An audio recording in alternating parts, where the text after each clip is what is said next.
Hey guys, thanks for tuning in. Today we're going to be watching me beat this mannequin's face. Now you can do this on your client or you can do this on yourself. So first we're going to take this little cheap dip brow that my mom gave me. I don't know where this is from. You can use whatever dip brow that you have. First I draw the bottom line and then I draw the top line. When I draw the top line, I don't get more product. Like I use the product that's already on the brush. And I pull the line down and then I just fill it in. And you see I'm doing that on the other eye as well. Top line, bottom line, filling it in. And then in the front, I like to draw the eyebrow outwards and don't really fill it in at this point. I'm just drawing the top line and the bottom line in the front and filling in the rest of the eyebrow. And then I take whatever's left on the brush and I brush upwards and with like light strokes. And I did actually kind of wipe the brush off with a paper towel because you really want to use really light strokes so you don't look like a man.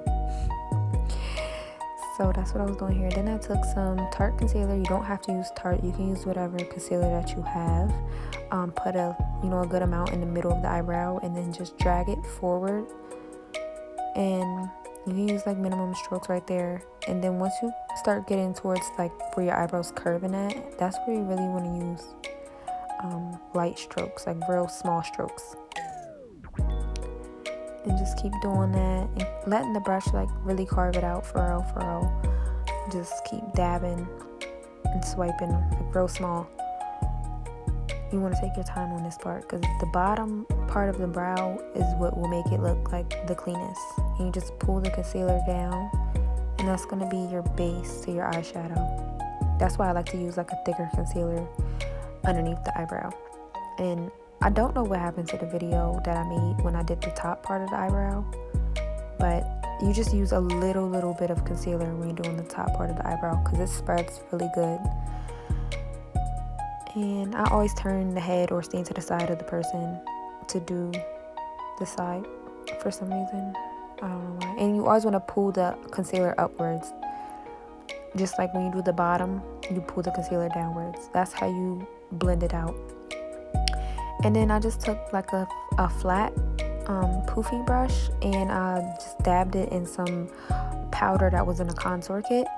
And I press that into the concealer and that's like setting it. It's not gonna move. And I put it in the middle of the eyebrow as well because you definitely want to set that part too, because that can move around as the day goes on or as you're doing the makeup. It'll start to move around.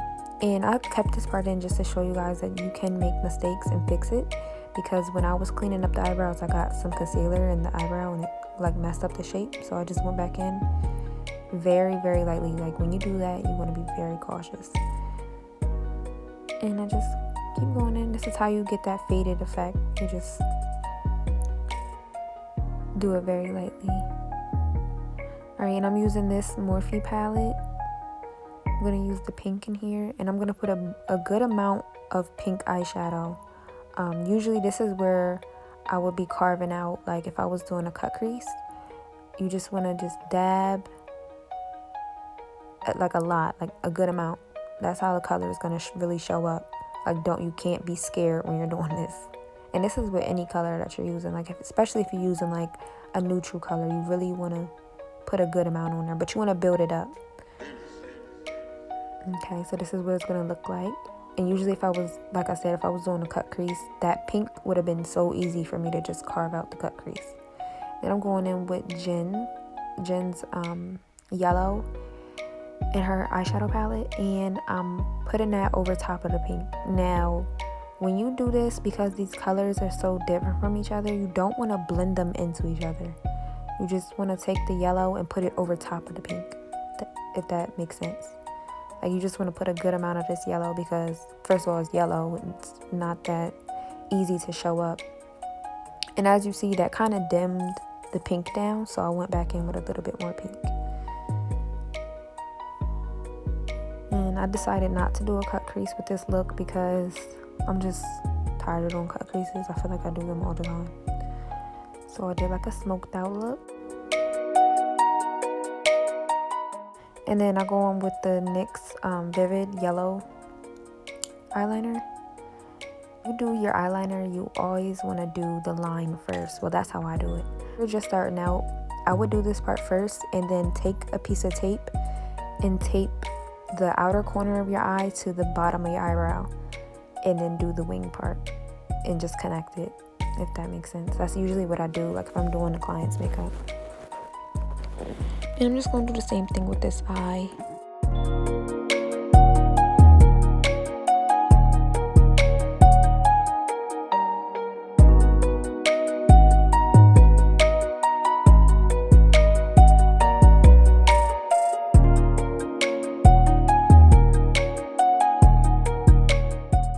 Alright, so now I'm doing the wing part. I'm starting from the like outside first, and then just pulling that in and connecting it to the line that we already drew. And that's how you're going to get like a clean wing. You gotta go outwards first and then just pull it into that line that you already did. And this way you can start to build it up and make it as dramatic as you want. I usually start small then go large, but I don't really like too big of a wing. I really don't even like wings on myself. I like to do them on other people, but I don't like them on myself most of the time. But yeah, then I just go back and I like clean up all the little parts where the eyeliner really didn't pick up on the line. And like after you do the wing part, you can go back in and fix whatever you gotta fix. So right here I took my concealer and I cleaned up the wing. It's best to use like a little brush for this, and you want to just clean up the wing, the outside of the wing, and just pull that concealer down like we did with the eyebrows. And that's so that it can blend in with your foundation when you're done, when you get to that part. This is why I say, like, it's okay. Like, you can make mistakes as long as you fix them. And with makeup, 9 times out of 10, you can fix the mistake. That's why I love makeup. Like, you can really do what you want with it. Oh, and right here, I take my, this is my eyelash glue, and I apply that to the lash line. I would do this if I was doing my own makeup or if I was even doing a client's makeup. That's just so that the eyelash is gonna adhere to the lash by any means. You put it on the fake eyelash, then you put it on the natural lash line. And when you're doing that, you really don't want to use black eyeliner. If you're using like a colored wing like this, that's why I use either white or clear. And then I'm gonna go in with this NARS foundation. I don't know what shade this is. This is just the closest one to my skin tone, so I used it on the mannequin because it's all I have with me. So first you just want to just pat that onto the skin with like a flat foundation brush. That's how I like to get the foundation onto the skin first, and I like to just smooth that out with the flat foundation brush first. This is where you take your foundation brush, your fluffy brush, and just blend out the foundation. This is a Morphe brush. This is my favorite brush. You want to make sure there's no fine lines, like everything is blended out. You want to take your time on this part right here. And honestly, this is my downfall as a makeup artist. Sometimes I'm too close to my client, so I don't really see the fine lines that I'm not blending out. I will admit that. I need to work on that. And then I'm taking this Anastasia contour stick.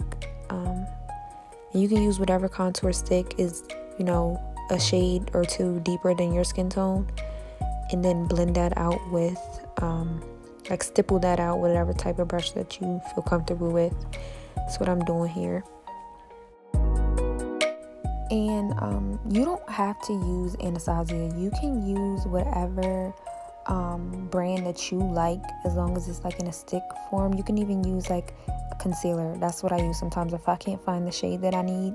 If it's on a client who I don't have their shade in a stick, I'll just use it in like concealer. And you can do it just like this, exactly the same steps I'm doing. And then for the nose, I take a smaller blending brush, and I go from the center and brush upwards, and then go back to the center and brush downwards.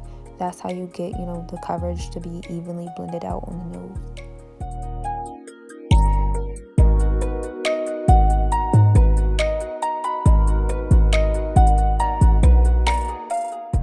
And then right here, I'm taking my ColourPop concealer, this is like my current favorite concealer because it's so buildable. Like, you can get full coverage or you can just use minimum coverage.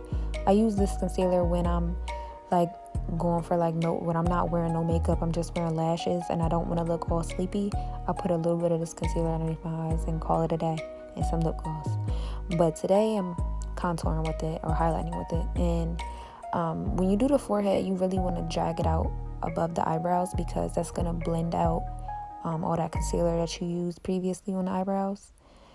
And I like to use a brush when I'm doing this. I really don't use, I use beauty blenders, but a brush is just so much better.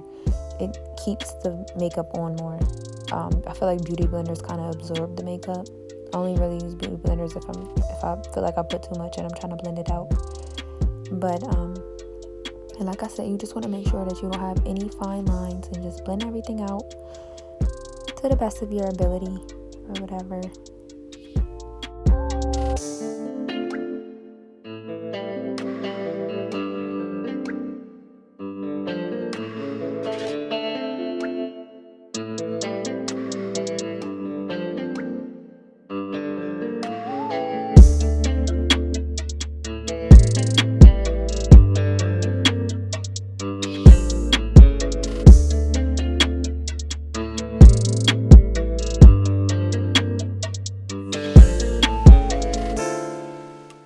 And I like to do the lips before I actually set the foundation, just in case like I go over the lip line or like it smears or something. That way the makeup isn't already set on the face and I can fix it. So that's just why I do it that way. And I'm taking Anastasia's banana powder. I don't really like this powder. I really honestly would not recommend it. But I really haven't found a powder for like my skin tone, so this is like the closest thing that's like, because I'm like yellow toned, and no, there's not really too many yellow tone powders that I found to be working for me that doesn't make me look like a ghost. So I wouldn't recommend this one, honestly. But yeah, so I'm not swiping away, I'm patting. If you haven't noticed, I'm patting the powder into the skin instead of swiping away. When you swipe away, you can take some of the foundation off, and you can also, that's kind of where people get that ghost look. You don't want to look casket sharp. We're not going for that. So you just want to blend it in and pat it in, and then take that same brush that we use to contour the nose while that powder is still on the nose and go back in. That's just like contouring the nose and deepening those lines for you on the nose. And you don't want to go hard, because I know we have all seen somebody in person and their nose looks way too contoured. Like, you could see that line and it don't look cute at all. So that's just what we're doing here. And then I didn't show it, but I used Morphe setting spray and I sprayed the brush.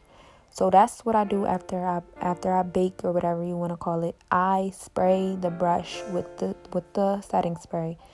Don't have it soaking wet, and shake it off before you actually pat your face or pat your client's face, and just pat into the skin. And make sure you're using that same brush that you use on the foundation, because it's probably still a little bit of product on there, so it's just putting that back into the skin. Yes, I did all this on the mannequin because it was go hard to go home. And then I used some, I think this is Wet n Wild, some little cheap little highlighter that my mom gave me. See, my mom was giving me makeup because I'm not where I usually do makeup at, so I don't have all my makeup with me. So my mom was having to give me what she had. And then I go back onto the highlighter that I put on with that same brush that I contoured with, and I go over top of it. And that's just blending it in, making it like one. You don't want highlighter just sitting on your face and not looking blended in. And this is the final product. And usually I would spray again, but I just didn't feel like it. And it's not as hard as it looks. Like, this eyeshadow look is very achievable. I feel like this foundation look, everything is very achievable. My mannequin just needs some hair on her head and she'll be ready to go party. Well, thank you for watching, and I hope you liked it.